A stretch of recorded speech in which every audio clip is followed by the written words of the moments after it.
Right, I'm starting recording. So you all know, well, most of you, I'm guessing, but if you haven't been here before, we should just say I'm Katrina and I'm Helen, and we are breaking binaries. I feel like we've said this, I've done this slide about 25 times this week. This is the last of our summer sessions. We did narrative methods in May, seems like many months ago, and interview training on Monday. We've already decided that, I hope Helen remembers this, we've decided we're going to do a session on reflexivity. So we'll probably give ourselves a bit of a break over the summer.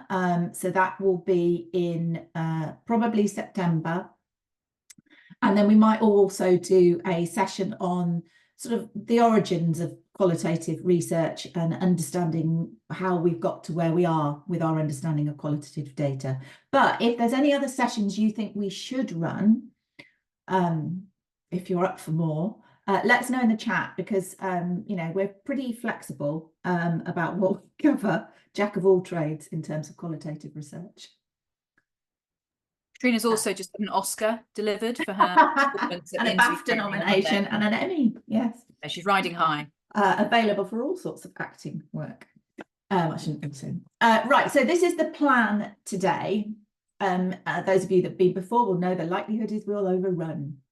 So we are focusing on coding as the basis of a lot of qualitative data approaches, and we're going to, we are only doing one coding exercise, sorry, that one should have been updated today, and we're then going to walk through or give you an opportunity to look at a extract from a transcript and play with some different types of coding, and explain a little bit more how we use reflexive thematic analysis in some of our research.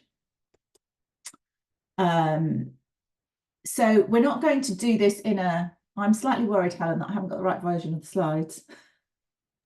Yeah, I thought we deleted that. I thought we deleted this. We're not doing it. We're not doing this. We're using slides we did in person last year, which we amended, which we're very much hoping we've amended. But what we wanted to get you to do this was this in the chat.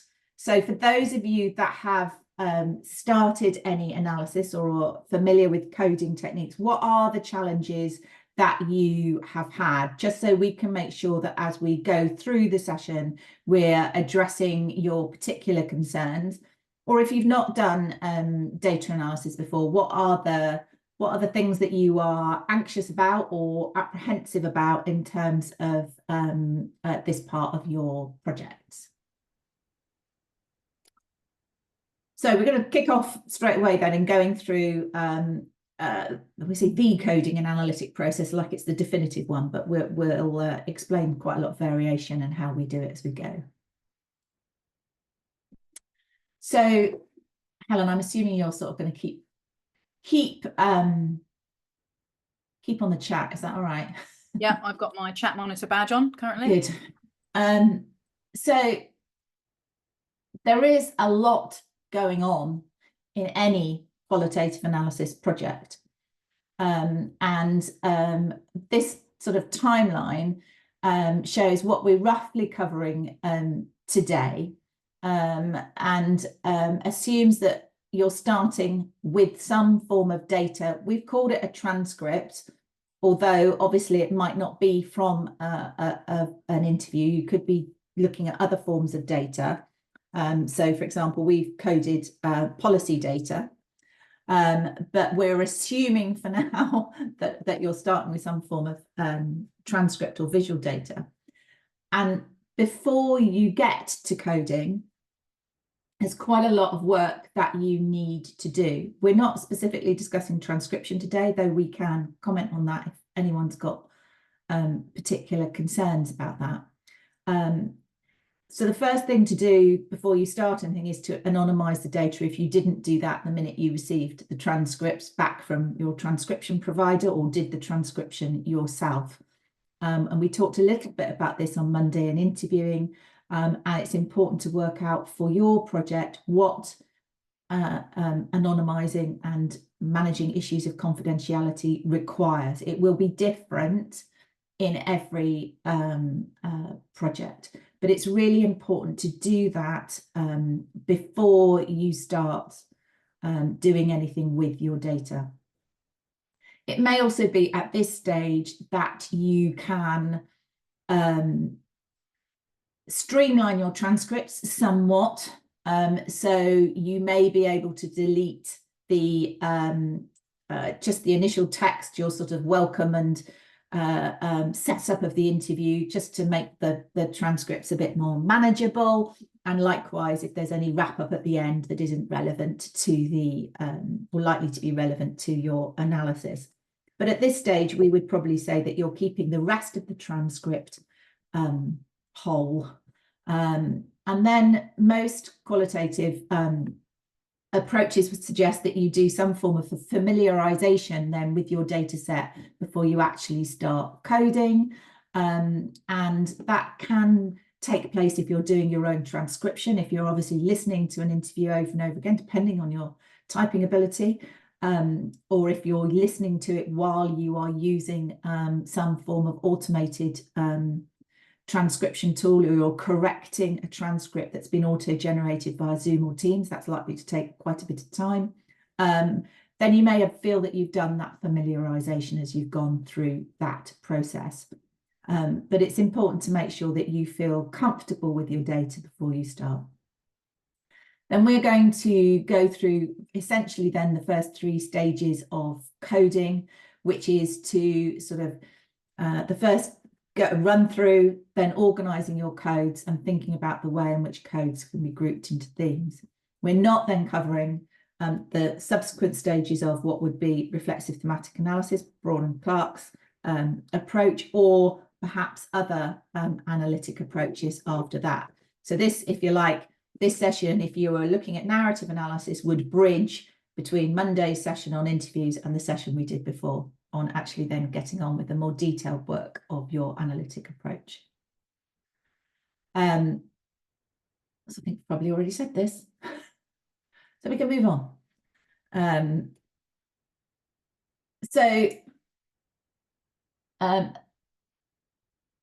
A lot of complaints that I hear about data analysis from a variety of qualitative approaches is that there isn't a recipe. It's not very clear what the steps are. Okay. It's not very clear what the steps are. But at the same stage, the baking analogy is quite useful because you know, there's a lot going on. And we're never quite sure how it's going to turn out. So it is about being a bit patient at this stage. You know, if anyone's a baker will know that you can't sort of open the oven while the cake's in there, otherwise it will sink. So there is a lot of work here, and it's often, you often can feel a little bit lost in the detail, particularly at the early stages of coding. I still feel like that when we're going through our data analysis at the moment. We've got 30-something interviews, and it's you know, as you're going through individual interviews, it's very difficult to see the whole analytic process or the whole data set at times. So it is about being patient and not worrying too much when you're in the midst of it. Know that it will feel, or could feel, a little bit uncomfortable. Helen, this one's yours. It is. And I think the key point is all qualitative analysis starts with a very similar approach. And that is very much where we are positioning this session today, is that this is about how do you start to organize your data and start to code your data in the first instance. And that's where, and so, you know, just to kind of build on what Katrina was saying, you know, there are lots of different types of analysis that after a certain point, you will move off into after you've done the initial ordering of your data. And we'll come in to talk about what we mean by that, you know, in a couple of slides time. In the chat, I noticed there was a comment on talking about the differences between induction, deduction, abduction. And we're going to do an exercise. We've got an example to show you what that looks like from a perspective of coding. But these are not methods of analysis. These are forms of reasoning. And we use induction, deduction, and abduction in all types of research. There are different associations with how you approach your data in either an inductive, deductive, or abductive way. To briefly summarize what they mean, and I'm going kind of quite high level here. Induction is really much more linked to approaches that are used when you are looking to build a theory or start patching a theory together. So you're looking at your data in the purest essence, theory-free. So you are free from theoretical assumptions, etc., and you're approaching your data with that mindset. So you're inductively building from your data. Deduction, on the other hand, is much more associated with our friend Cartesian science and the deductive method of reasoning, where you are looking to identify or prove hypotheses that are present in your data. So it's much more familiar with that side. And there are forms of deductive coding where you have a conceptual framework which you are using from somewhere else, and you're applying that to your data to see if it is there. And we've got an example that we will talk through, but we're not going to get you to do, but to explain what we mean by that from the perspective of coding. And then finally, abduction. Abduction and abductive reasoning is essentially when you are framing your research through a theoretical lens. And so you are, for example, we're currently looking at some work on safety and safety at work. So when we are looking at our data, we are doing what's called abductive reasoning, and that we are not theory free. We are framing our analysis through abductive reasoning, in that we are seeking to build a conceptual framework through looking through different theoretical understandings and seeing how the data and coding the data a lot in line with that. So it's not theory free in the purest inductive sense. And most qualitative research generally has some form of abduction and induction within it, and those types of reasoning. So it's important to understand that inductive, deductive, and abductive coding, it's not concepts, they're not methods, not tools analysis, it's simply how knowledge is constructed through the analytic process, and the reasoning that is used to construct that knowledge, and how you connect your data in order to generate knowledge, i.e. may that be a theory, may that be a conceptual framework, etc. And so this is the fundamental building blocks of research, if you like. So hopefully that gives you a little bit of an overview and explains that. And I know we had a question on that. Next slide, please, Katrina. Sorry, I was busy typing in the chat. Okay, so we are moving swiftly on, and if there's any questions that whack unlike us, that's unlike us. I know, very unlike us. So we're now moving into part 2, where we are actually thinking about what are the challenges, and they've come up a little bit around coding data, and what are the key things that you need to know. The first thing, and we get this question a lot, is how do you differentiate a code from a theme? Next slide, please. Sorry. And this is something which a lot of people who are doing qualitative research, there is often a tendency to conflate codes and themes. And this happens an awful lot. I'm going to start with codes, and then I'm going to move to themes, because obviously that's the right way around. So when we're talking about coding and coding textual data specifically, or any form of data, so today we're just to bear in mind, we're talking about textual data, but you can code visual data, you can code audio data, so there's something called rhythm analysis and things like that. So just to bear in mind that specifically we're talking about textual data today, but there are lots of different types of data that demand different approaches to coding. And we're not covering those today, although if we had 4 hours, we could. So a code is an analytic unit, so it's very specific. It captures what are very narrow observations, and essentially is the beginning of you labeling those observations in the data. They are very literal sometimes, very specific, and often they are one-dimensional, mostly. A code is thin on meaning because it's simply an observation in the data. And what I mean by literal observation is you may, we have an example, a transcript that we're going to be using together today, is somebody might be talking about another colleague who is a bully, and you might literally code that as harassment or bully, literally like that. So it's very literal, very thin on meaning. It's designed as a label of your data. That is a code, nothing more, nothing less. So once you've got your code, your labels, and what you do, you may end up with huge amounts of code, but because they are literal labels of your data, observations of your data, you will find that you can then group your codes according to meanings. So for example, harassment and bully have a similar meaning.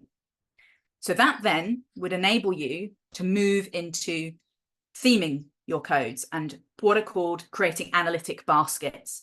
And so your codes, if you think of it, each analytic basket, you'll have a meaning. So for example, safe, we're talking about safety at work. So within that kind of bit feeling unsafe at work, you would have codes which are associated with that: harassment, bullying, shouting, I don't know, physical violence, something like that.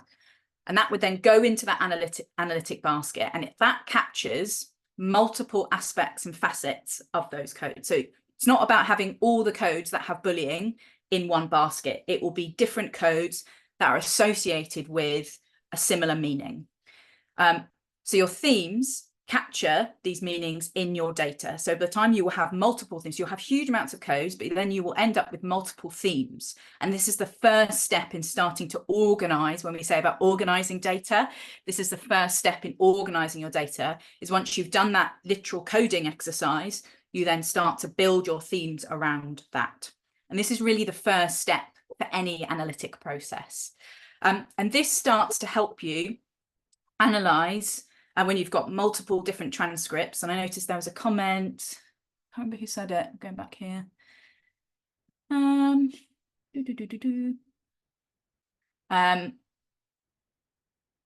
Consistency across large data set over time, yeah. So if you're dealing with large data sets, then this is really where you've coded each transcript, and this is where really you start to bring that data set together. And there may be inconsistencies, and this is what we find when we work together, is that we might code things differently, but ultimately the words we're using have very similar meanings.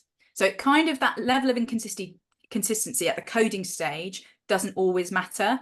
It's about making sure that when you are looking at all your codes and you're trying to put them in those analytic baskets, you agree that those meanings are, that's the meaning that you meant when you were coding that particular piece. Can I just interrupt a bit? Yeah. So I probably do worry or do, when I am coding, coding isn't a one-time activity anyway, and we'll talk a little bit more about this in a minute. But often when you start coding, you will be generating a vast volume of codes. And the more coding you do, the more refined you are likely to become, depending on the size of your data set. But if you've got a reasonably large data set, the more refined your coding will become. It just will, because you'll get more practiced at it. So I would generally, I don't jump straight from, it's not a question of one round of coding, oh, now I'm going on to themes. There is, and we'll talk through this in a bit more detail, there are more steps to it than that. And often my initial coding is very much as Helen is describing here. It's very base, it's very one-dimensional, but it might become slightly more two-dimensional as I go on. And I might be careful to do more sort of clarification and checking on myself on my coding as I'm going through. Now, if you are using an automated tool, and I know someone mentioned NVivo, and we'll talk a little bit about a free software that I use later on, it can help you to be a bit more consistent with your coding. That is both an advantage and a disadvantage, because sometimes you then get very slap happy, for want of a better word. Just you know, if you're working off NVivo and you're just literally clicking code names all the time, it encourages you to reuse the same codes a lot. So you can be over consistent at this stage. So don't worry if you've got, you know, you discover you're using quite a lot of codes. You can go through this process a few times. Sorry, Helen. Yeah, that's absolutely the point and the key. And the comment we'll make about NVivo now, and we'll reiterate this later, is that it is not an analytic tool. It is simply there to help organize your data, but we'll come back to that later. I'm sure Katrina will provide a much more succinct overview. So next slide, please. So we started talking about codes, and we've just had a couple of comments around what's the difference between inductive and deductive. And we're going to talk through that in just a second, and what that looks like in practice. So, and a lot of people confuse codes and themes, and often when we're reading through analysis, we will often see codes that are used as themes. And obviously that's not the case, because there's not very much meaning associated with those themes, and it explains one particular aspect of your data, where a theme is supposed to capture a meaning in your data, which obviously captures multiple codes. So coding is that kind of critical first step for anyone with qualitative data, and it's that first means of organizing it. And again, it's very systematic, and no matter what type of an analytic framework you're using, qualitative analytic framework you're using, this is generally the first step. And again, we can come back to some questions on that later. Next slide, please. I think this is over to you, Katrina.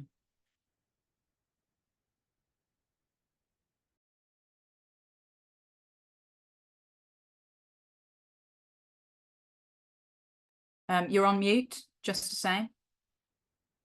That's because I was busy typing in chat and I didn't want my keyboard to stand out. So a couple of things that we probably haven't mentioned so far is that it is really useful to write, you know, have a notebook that you're using as your coding or some form of document, so you are clear what the words you use to code meant. So this happens to me all the time, in that I will code something with a word. Maybe I'll say something's about I don't know, power relations or anxiety or something, and then I find I've used another word for something slightly similar, and I can't remember whether I knew that I was meaning they were different things or not. So it is really important as you go through to look at to keep track of what your understanding of your own coding is. And it can also be, it doesn't have to be just sort of expressions in the text, but it can be more where you see, I often use it in narrative analysis when I'm looking at the way stories are unfolding. So I may use codes that come from narrative methodologies around the types of features that are in the text, or I may look at contradictions, or I may look at tensions. So it can be all sorts of things, but at this point you can see that it does really depend on your overall methodological approach. And it does, while you read a transcript and you feel like you are familiar with it, it's not until you get to the coding stage that you can really get underneath the surface. So I think so. And the last point at the bottom, you know, there is no objective way to do coding. We are subjective inherently, and so when I code something and when Helen codes something, it's not necessarily going to be the same. And so if you are working in collaboratively, then you need to make sure that you are discussing, as Helen's already said, as we go along. But we'll talk a little bit more about means of ensuring rigor as we go. And now, as promised, deductive coding. Helen, what is your slide? So I've put a materials pack in the chat for everyone to open and use through the session. I'm not going to ask you to do any deductive coding now, but it's going to help in explaining what we mean by deductive coding. So oftentimes when you are doing deductive coding, you will have a set of codes known as a code book, provided already, which will be linked to either a theoretical, a set of theoretical assumptions or a conceptual framework that's already been developed. So the code book contains a number of different codes, which you use to then identify those codes in the data. So this is often used in psychology a lot of the time, in a lot of psychologically informed types of analysis. So an example here is when you are identifying particular behaviors which are coded here in the data. So this is a concept, this is a competency, a framework, a coding framework used to identify particular behaviors in a data set. So you can see here the codes are associated with what's written in the different levels. So recognizes emotions in others, reads body language, facial expressions and tone of voice and responds appropriately. So you would code those instances in the data. So it's a purely deductive process. You are not applying any of your own meaning. A framework and codes have already been identified, and your job is to find those in the data and if they are in the data or not. There's no interpretation involved to some extent. And so with deductive coding, this is very narrow from an interpretation perspective, and you will often be provided with a code book. And so there are particular forms of research which demand deductive coding as opposed to inductive in that way. So this is just an example so it really kind of demonstrates the difference between inductive and deductive coding. One of the things that that I often see when I'm reviewing papers is that while people may say they're using inductive coding, often what you can find is that people have structured their interview questions so tightly around their research question and their chosen theoretical framework that you then find, while they say they're doing inductive coding, essentially they are coding the answers to each research question, each interview question rather.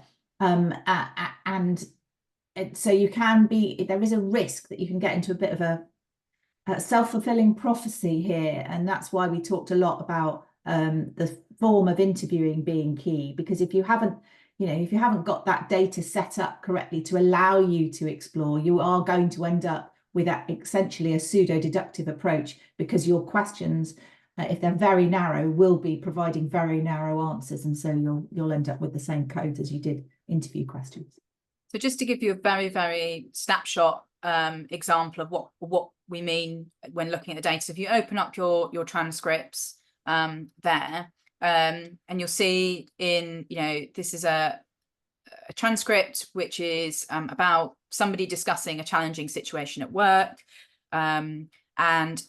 so if you were using a deductive approach, you've obviously got the framework of codes open next to you. So in that first instance, the respondee is saying, yeah, sure. So it was Monday morning and I got into the office pretty early. Normally I'm the first one in, but just because I like make sure my inbox is clear before I start, it's how it is. And I noticed that the office lights weren't on, which was odd because normally they're all dark and I'm the first one in. One of my direct reports, Jo, she was sat, we hot desk, and I've got to be honest, that wasn't it.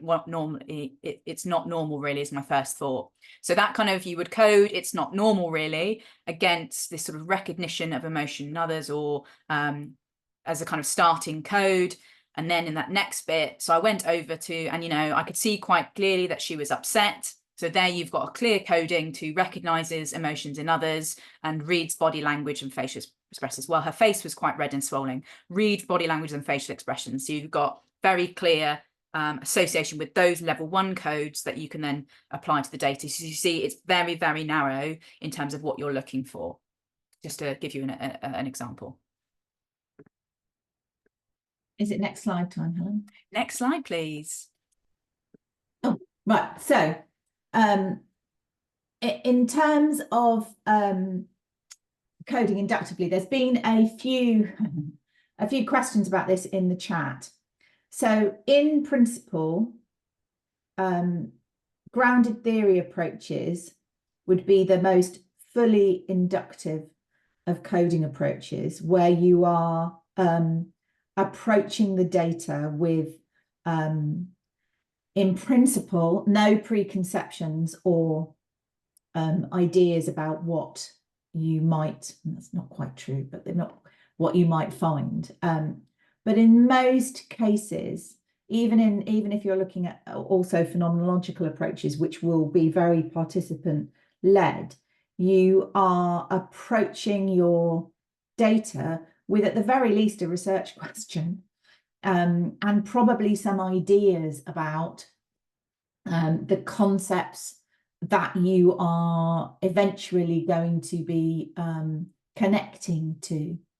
So we would say that while we've talked about coding and themes, codes and themes as differently, there are also different types of codes. There are these more very much descriptive codes, but you can also find the need to connect your descriptive coding, or to build them into something a little bit more substantive, and that will be where you are starting to get to a issue that is not quite a theme, but it is something a little bit more meaty than just a descriptive code. Now, how and whether you need to do that will depend a lot on your research question, your data. And I know we say that a lot during these sessions. I've probably said it 3 or 4 times already today, and I know I said it a lot on Monday.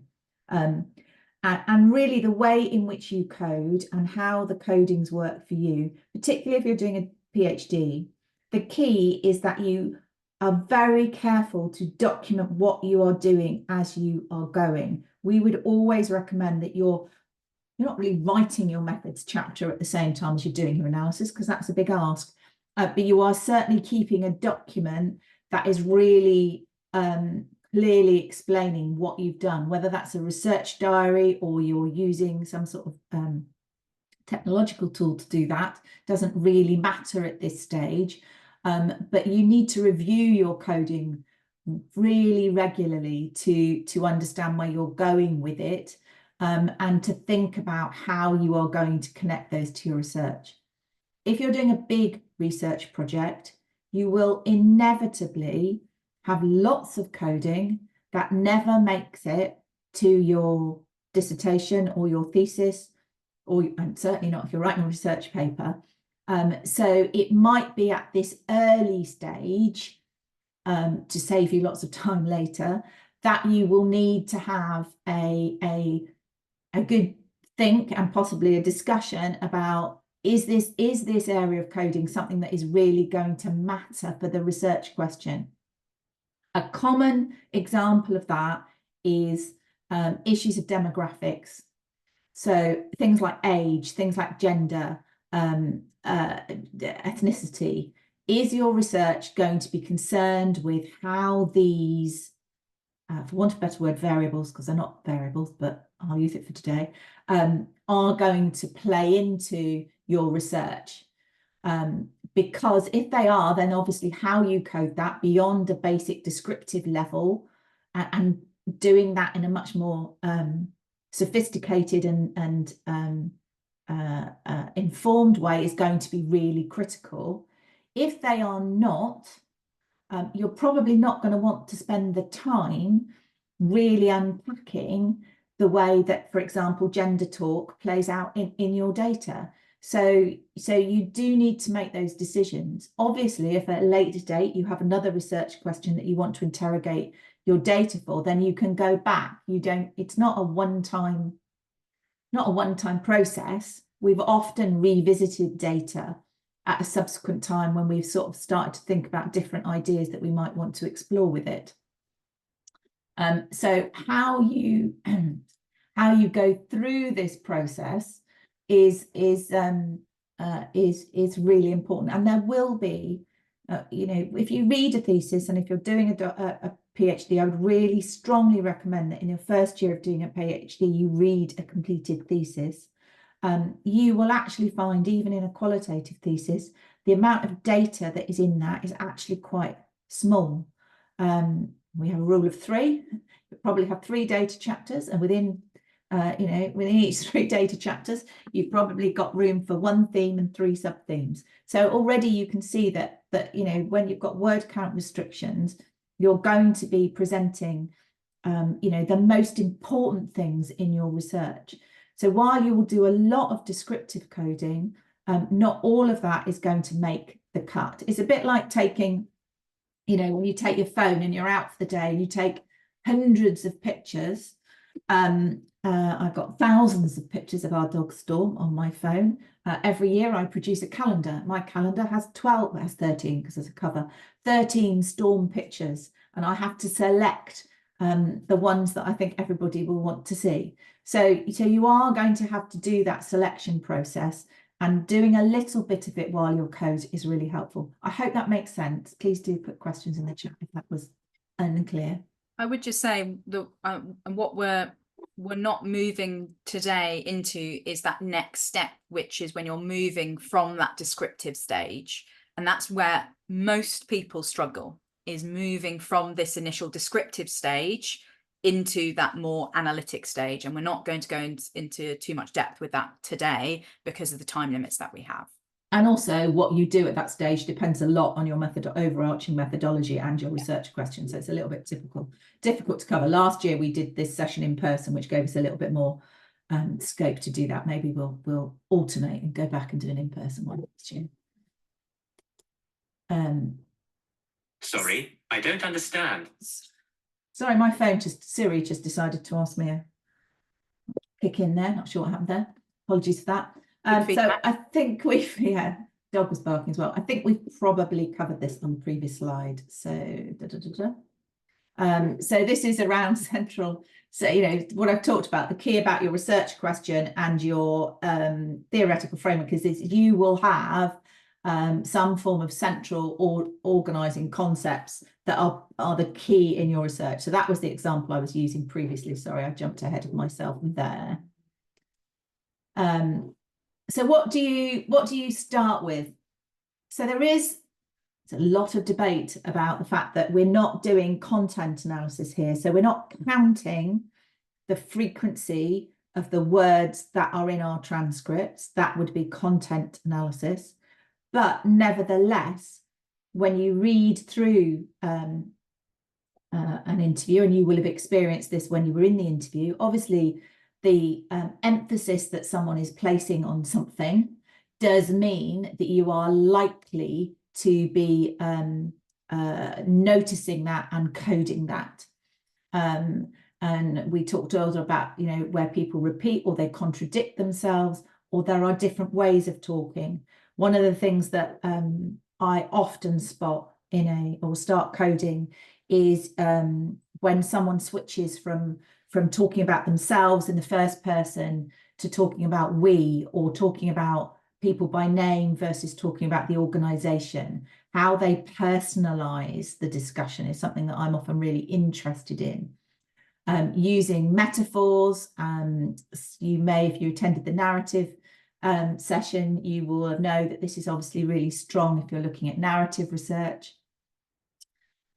Sequence is the way in which people prioritize and discuss issues, whether they're challenges or opportunities, but also absences.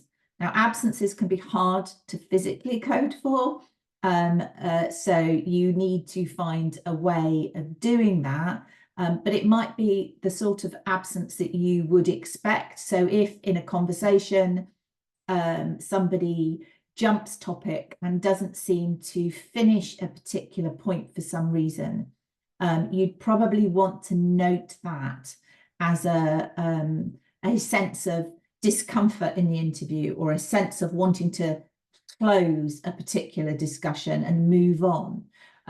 So that can be useful to look at, but you may also want to code where people are switching topics or avoiding a particular topic. So essentially at the bottom, it's what's the individual talking about, how are they talking about it, and to some extent, what can you deduce at this stage about why they are talking about it, although that will take you a little more into the substantive codes. Okay, so now it's over to you guys to have a go at doing an initial descriptive codes on the transcript that we've provided to you. So we've got a research question, which is, and apologies if this does trigger anyone today. If it does, then please feel free just to not to use a different, if you've got some data yourself that you want to have a go at coding, use that instead. So this is about loss and work and bereavement at work. So the research question is, how do managers experience loss at work? So we provided you with 2 pages of a transcript, research transcript. So your job is to, and we'll take it back to the following slide, is to start to identify, just take 5 minutes to read through and highlight and just start noting some initial codes from the data. So repetitions, frequencies, use of metaphors. So we're going to do a form of inductive coding now. We're not doing deductive, we're doing inductive coding with the following research question in your head. So how do managers experience loss of work? So that will frame your coding. So have a go. So just to clarify, in case anyone's curious, this is an entirely fictitious transcript. It's not taken from a real research project. There are no ethical issues with us sharing this. It's something that's been created purely for training purposes. Obviously we wouldn't share actual research transcripts with you. So have a go. Back to that slide. Yeah, so have a go. We'll give you 5 minutes or. Yeah, I think we can. I think we're doing all right for time, she says. And we'll just ask you to put things in the chat, or perhaps we'll stop sharing the slides. So I want to keep sharing the slides so you can see these during the 5 minutes, but then we'll perhaps stop and pause the recording and open that up for a bit of a chat. Yeah, and we'll share the transcript and we'll start doing a bit of coding too.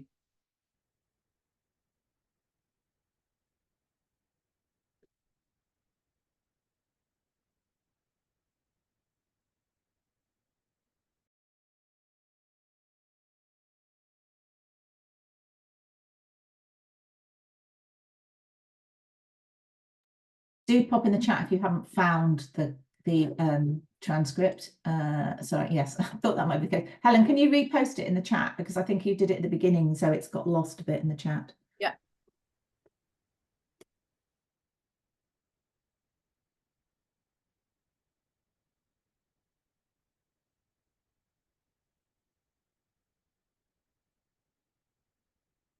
I'm here because we're talking about how do managers experience loss at work. So there is a focus on the manager and how the manager constructs and talks about themselves. So I've got an interest in that.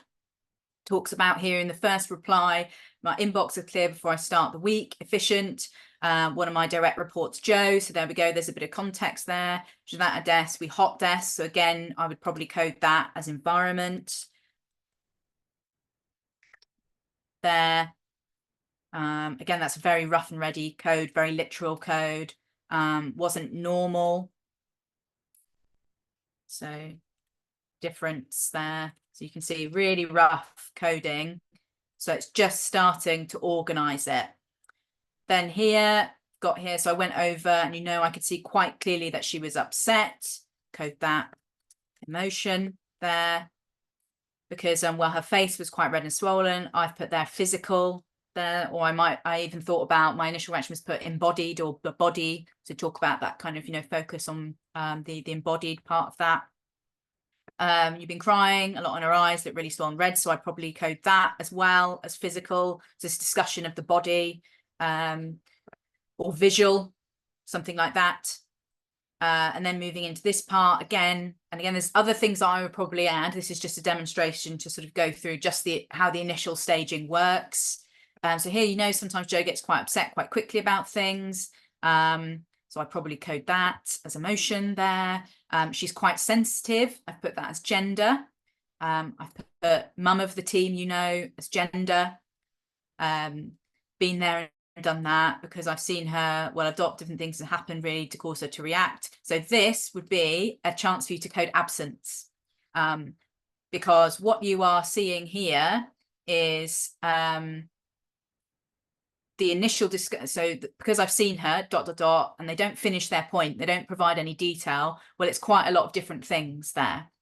So that would be a potential absence that you could code and maybe look for to see if there's any, if the interviewer has provided any more information.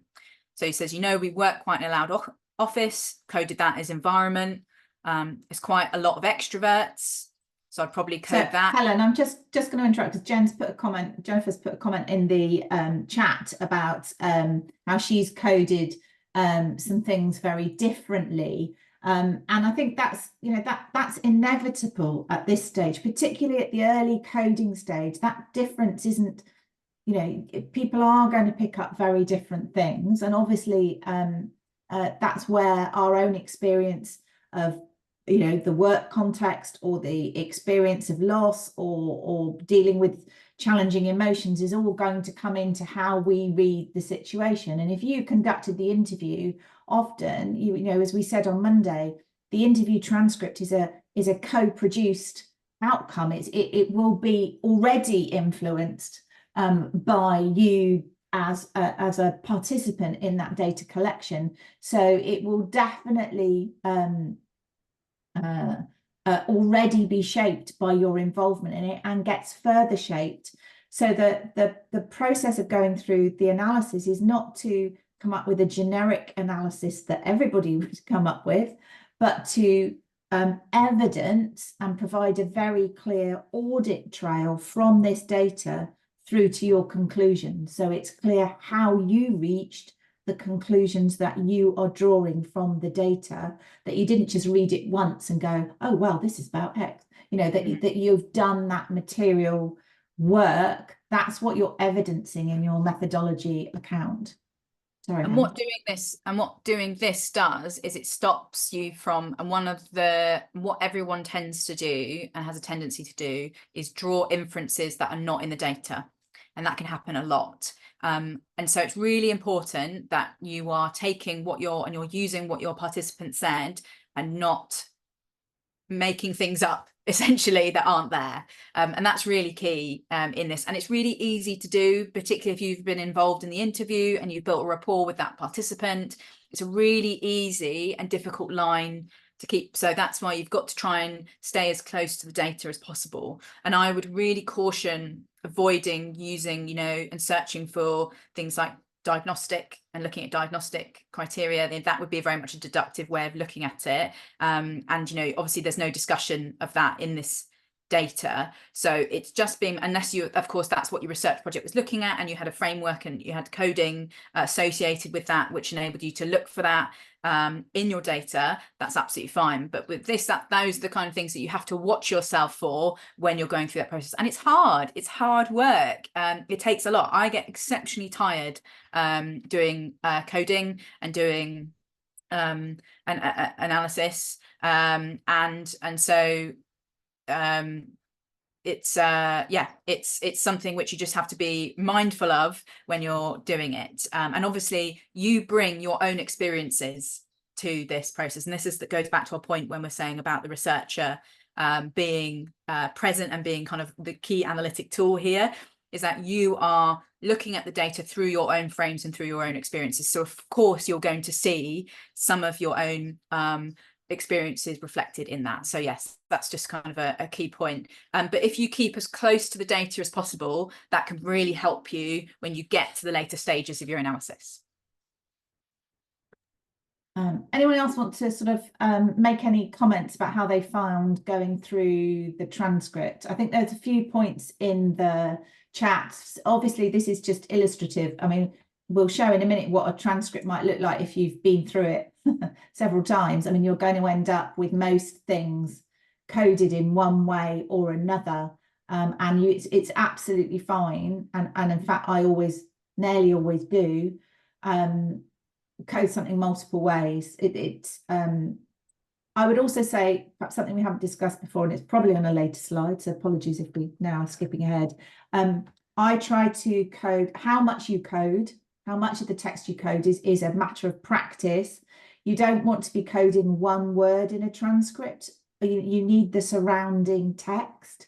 So that is where a tool like NVivo does sometimes help, because it will allow you to expand and contract things. But nor do you want to code, you know, half a page as one code, because that's going to be too much. So it's a matter of practice. You're usually talking, or I'm usually talking about coding, you know, at least half a line, usually a line and a bit about a code, just to make sure I've got that context around there. And it's fine to code your own talk too, particularly if there's a sort of quick fire interaction and you're really part of the data.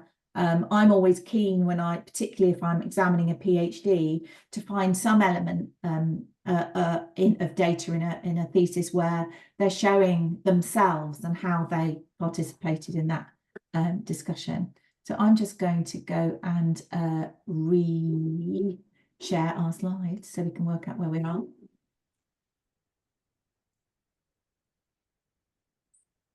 So this is what we're looking for. We've done that. Okay, so now we're going to move on and talk a little bit more about the next steps in analysis. Oh, that's your slide, Helen.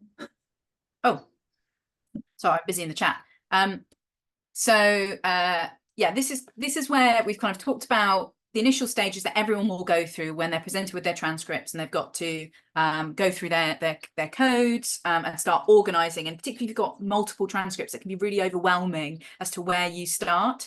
So that process is the starting point, and there's kind of the initial way of starting to find some commonalities and starting to build your codes into themes across your data set.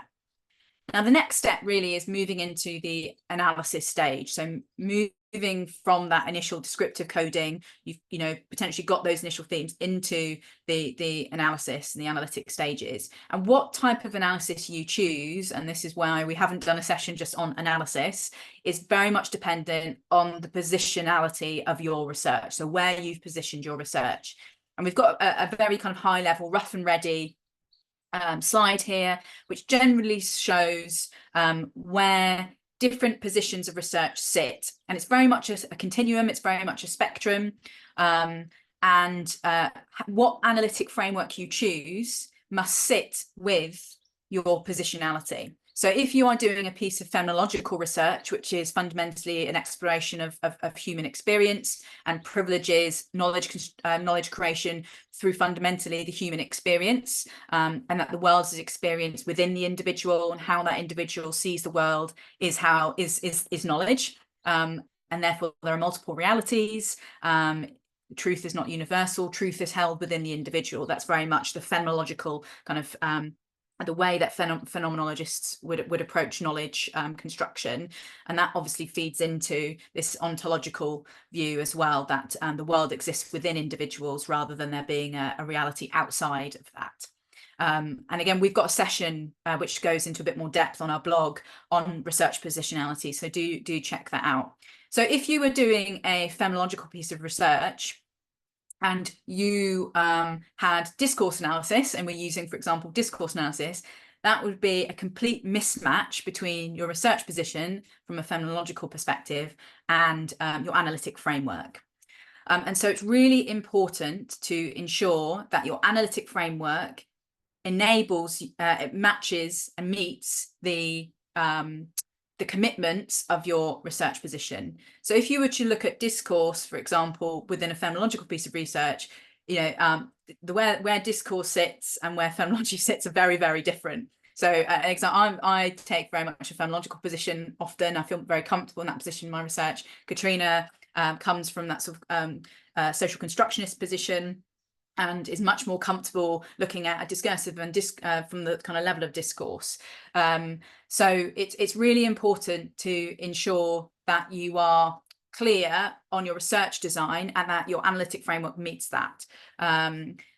Similarly, if you were doing a piece of phenomenological research and you use thematic analysis, you would not be able, using thematic analysis, because it is a tool which essentially covers the descriptive layer. It describes and enables you to organize meanings and commonalities in a data set. So, you interview 50 people about the experience of loss. You can say that generally managers experience loss. They find it dealing with emotions of employees complicated. Loss is mediated through, gender stereotypes. You're very kind of at the descriptive level. Whereas if you're taking a phenomenological perspective, you need to get that depth that level of interpretation of how these individuals are experiencing, you know, what is it, how do they experience loss, what is it about the environment that they're in, the way that they make sense of that experience, that really allows you to understand that in depth. And thematic analysis would not allow you as a analytic tool to get to that level of depth, where there's a lot of other phenomenological methods like interpretive phenomenological analysis or Georgie's And we're going to have to ask you to do a session on, we'll have to do a session on phenomenology. Yeah, would allow that, but it's just a really, as an easy way to kind of try and explain, well, not a particularly easy way to explain, you know, why your analytic framework has to match up with the research position that your research is taking. And that's really key, because you won't be able to answer your research questions if you pick the wrong analytic framework. So we've listed some of the points that Helen was making here, different types of analysis. They do nearly all start with the basic coding approach, which is why we have covered that here. And on the blog, we link to Brown and Clark's really great, their own website on reflexive thematic analysis. And we've done a session on narrative. We haven't yet done other specific sessions on specific approaches, but I can see those being added to the list. We would certainly probably do a session on discourse and phenomenology. I mean, not and, at separate times. We'll look to add those to the list perhaps for the future. A lot of, certainly at master's level, we often recommend that students use reflexive thematic analysis, and it's a very flexible approach and a good starting point. Those of you that know me will know that I am less, I'm trying to think of the right word, comfortable with reflexive thematic analysis being used at doctoral level, unless it is very clearly adapted to, as Helen was saying, your particular ontological and epistemological perspective, because used as a sort of vanilla variety of analysis, it's not going to give you, as Helen has already explained, that in-depth approach that is required at PhD level. But that doesn't mean it can't be adapted or used as the base. And that is perhaps quite a strong personal view. Certainly, if you were using quite a generic thematic analysis approach at PhD level, you would need to be using it with quite an extensive data set. So I would say you'd need to be scaling up your data collection quite significantly. But we have used it in our research. We've used it in our analysis of policy, and a couple of times we've ended up in discussion with reviewers, repositioning our analysis approach as thematic analysis, having had to debate through the review process. So it is not that we don't use it, and it's not that it's not a good approach, but certainly please do make sure that you're looking at the most recent work, and that's why we include, in fact, we'll stick another link to the blog on the their own blog page as we go through, as we post these materials from these sessions too. So to contrast that then, oh, Helen, this is your slide, obviously. Oh yeah, so this is just an example of IPA, the sort of 6-stage analytic process that they do in a lot of analytic frameworks, not all actually, but increasingly you will find that analytic approaches are made up of stages which you go through to help guide you through the analytic process, and that's where analytic frameworks like interpretive phenomenological analysis, like reflexive thematic analysis and TA have become so popular, because people can pick them up and just follow a set of steps. That does not mean by the time you've been through, you've got to step 6, because you've ticked them off, you've achieved a good quality analysis. There's a lot of work involved, and as some of our PhD students are finding now, you know, there's a lot of work and hard analytic toil that goes into achieving the level of depth required to meet the commitments of these particular analytic approaches. IPA is unique in its focus on very small samples. It's about really unpacking experience in a lot of depth. It requires a huge amount of effort from the analyst with these small samples. So rather than looking across a range of a larger sample. So IPA's process is there are the beginning you will see, and this is why we've chosen it, is because you see the beginning stages are very similar to RTA. So this read and reread the transcripts, get to know your data, this data familiarization, making initial notes, this sort of systematic initial noting. So this is the coding. That's essentially what we've done today, and that kind of move into that stage 3, developing initial themes. So that is very similar. Steps 1 to 3 are very similar to reflexive thematic analysis. So where it starts to differ, and this is where you have to be really clear on your analytic approach, is where you move beyond that descriptive layer. So you're starting to go from stages 4 to 6, where you're starting to go much more in depth with your analysis.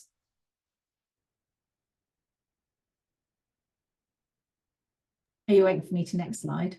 Yes, it was more just rather than going through it in any depth, it's just about, you know, some of the stages are obviously the same, but it's about what you do, you know, where you go with the next stages will then very much link to the analytic framework you choose and the positionality of your research, obviously. So in terms of actually doing reflexive thematic analysis, what we've just shown here very briefly is to different ways in which you might go through the coding process. Obviously, Helen sort of illustrated it using it, and we'll talk a little bit more about this in just one sec, live highlighting. But you can, a lot of people, particularly in the early stages, do handwritten analysis, literally scrawling on a transcript. If you are going to do that, one, you need to be quite organised. I would always recommend that you take photos of it if you are doing it by hand, because God forbid that the cat sits on it or does something worse on it, or you accidentally throw it away, because that is all your analytic work. So if you are going to do it by hand, do think about how you're looking after your materials. You do also then have to worry a little bit if you're carrying it around with you to different places of work, because even if it is anonymized, it might, it's not good to leave it on a bus, for example. And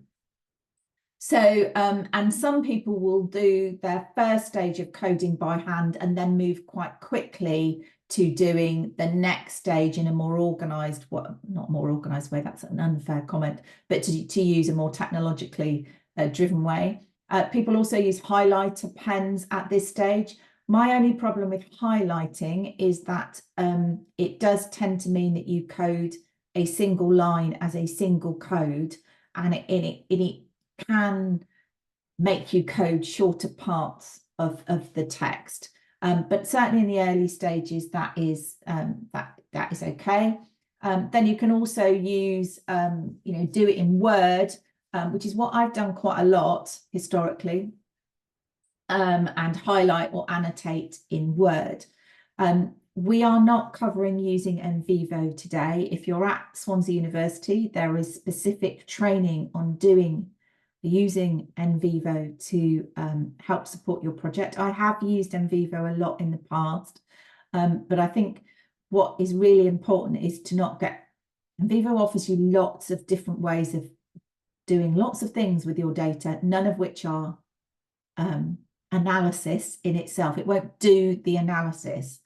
You still need to go through, and there's no difference if you're presenting a PhD, whether you've done it by hand or by by technology. The importance is what you have done, not necessarily the tool you have used to do it. So I wanted to just add, we've got a longer session on our blog on this macro that we've been using to help us with our coding. And it's a little bit like what Helen was showing you on the PDF. You can download the macro for free. The only slight challenge with it is, while you can do the coding on any platform, you can only run the macro on Windows. You can't run the macro on a Mac. So I use a Mac at home, but I have an old box in the office. So all that's happened here is that I do the coding on my Mac, and then when I need to, I just go into the office and run the macro on my machine there. So that's just one thing to bear in mind. So you literally use track changes and comments in track changes to code. The example that you've got here is taken from coding a policy document. So it wasn't an interview transcript. And then each line that you write here, so gender balance, 2 genders, women, female, would all appear as codes for the extract that I had of the policy document that I had applied this track change comment to. And then, because I also like to write comments as I go, within that same box, comment and colon would actually appear as a separate code, but linked to the text. So you can write both notes and code in these track changes boxes.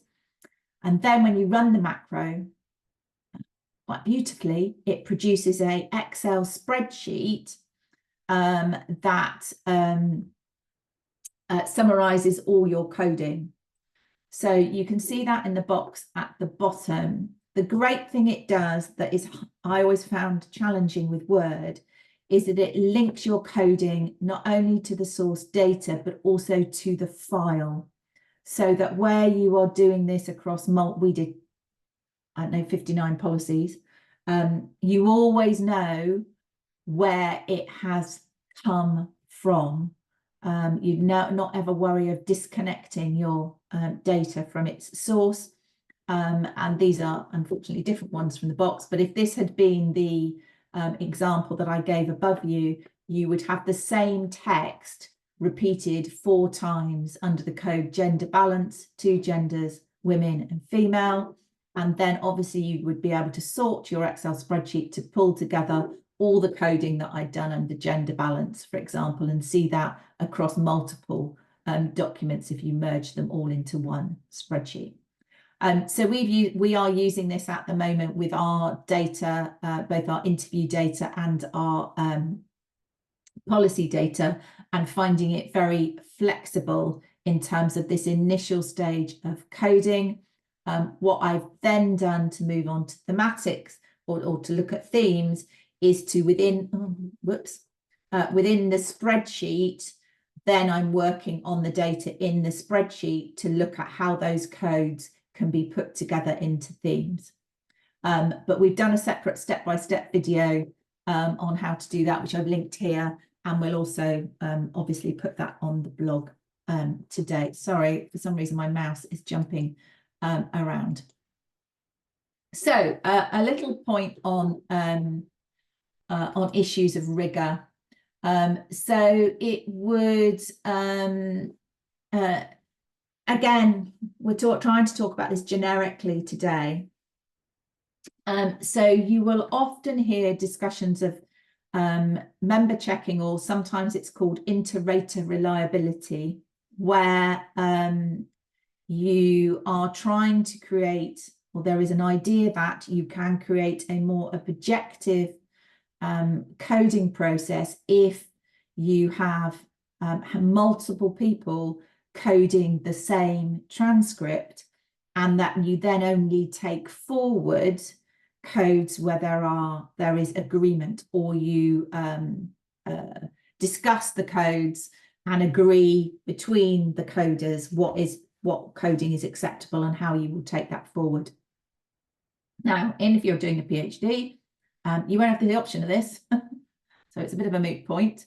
And certainly we wouldn't suggest that it helps agree or helps secure any form of objectivity, as we've already discussed. However, certainly if you're doing a pilot and if you have anonymized your data or got permission in your pilot, it can be useful to share your coding with your supervisor or perhaps with a colleague who's at a similar stage.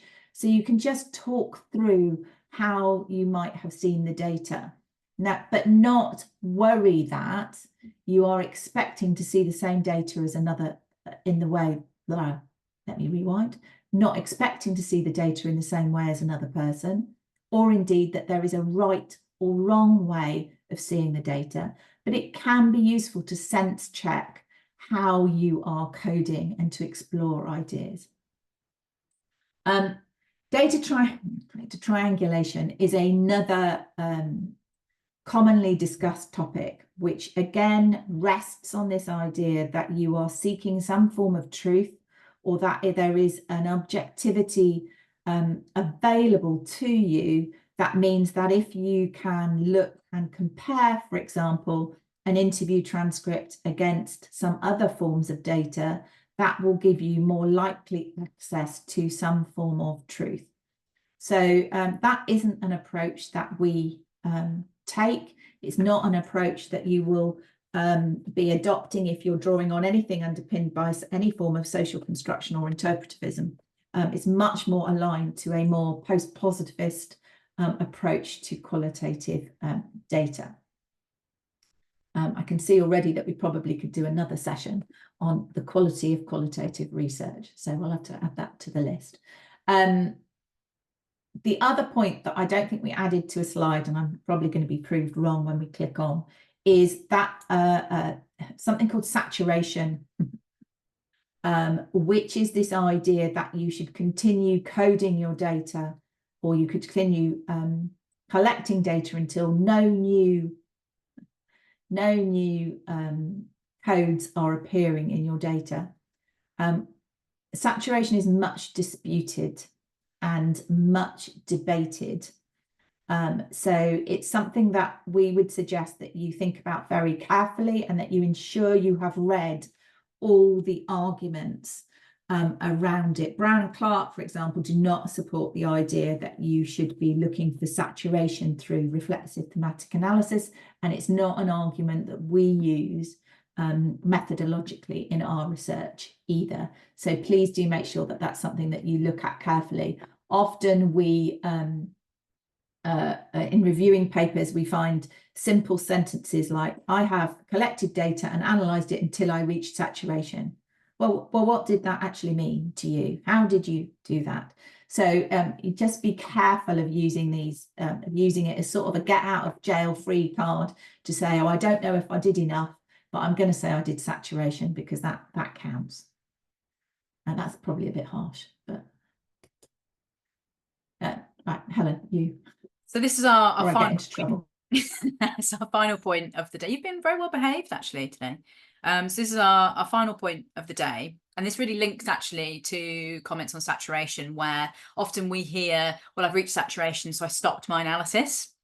And we often get the question, when do I know when to stop? And the question is, you actually don't know. And analysis is an ongoing thing, and when people are reading your analysis, they're also continuing it.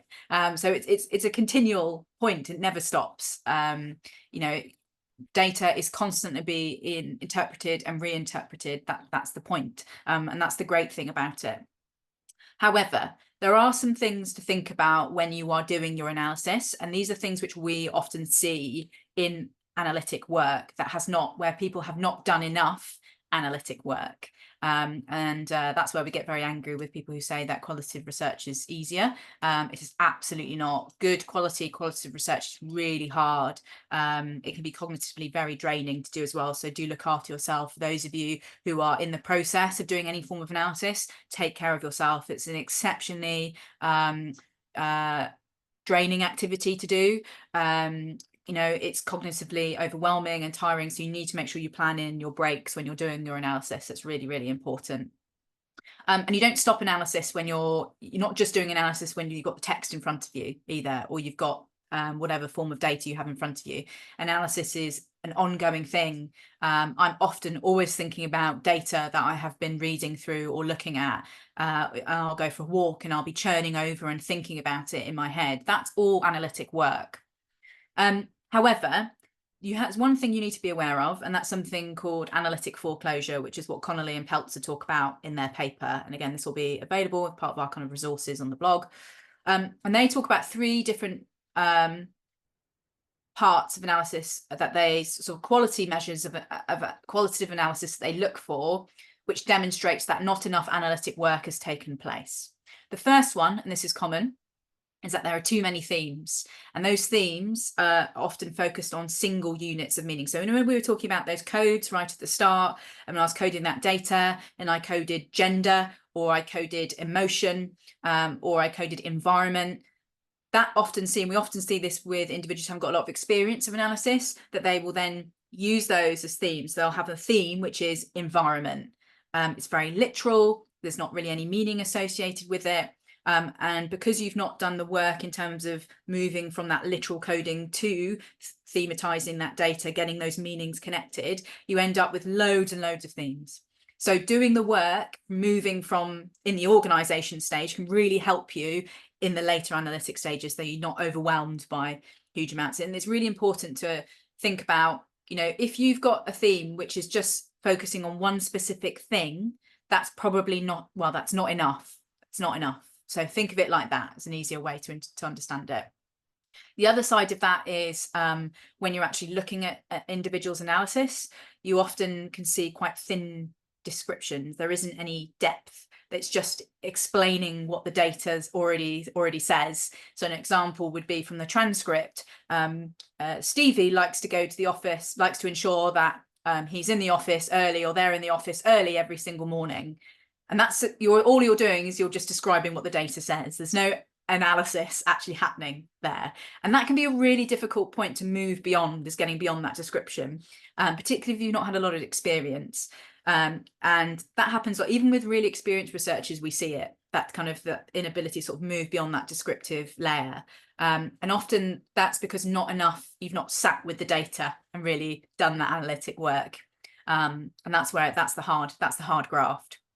And then the final thing to watch out for is these one-word themes. I've sort of explained that. But again, it's a really easy way of avoiding the pitfall of, you know, I always say to our PhD participants, as a starting point, what can be really helpful is using a short bit of a participant's quote to capture a particular theme. And then you can change it later. But what that can do is it help you stay close to your data, but also it helps capture that particular meaning of what you're trying to say in that particular theme, as a starting point when you're starting to move into that later interpretive analytic work if you need to. So beware analytic foreclosure.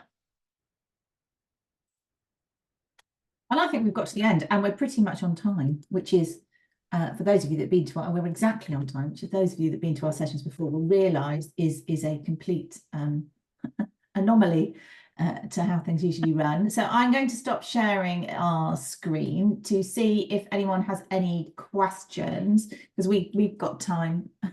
We're not doing anything else today. We've got time to answer questions if anyone has any, or are there any in the chat that you want to put? We can answer those. So please do unmute and ask, or add some more in there. Thank you, Jennifer. I think we're at brain saturation too. That's it's been that sort of week so far.